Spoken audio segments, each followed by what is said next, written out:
Olcha mavsumini ochiq deb e'lon qilib, shirinliklarni boshlaymiz. Birinchi bo'lib ishni xamir tayyorlashdan boshlaymiz.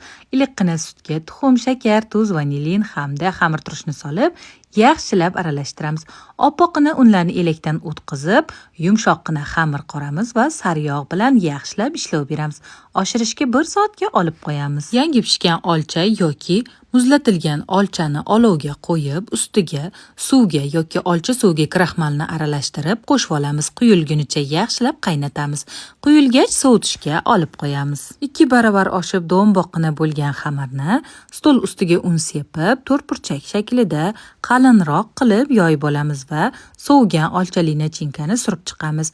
Bir chekkasidan rulet shaklida o'rab chiqishimiz kerak bo'ladi. Olcha nachinkali ruletni ip yordamida kesib olamiz. Shunda tekis bo'lib nachinkalari chiqib ketmaydi.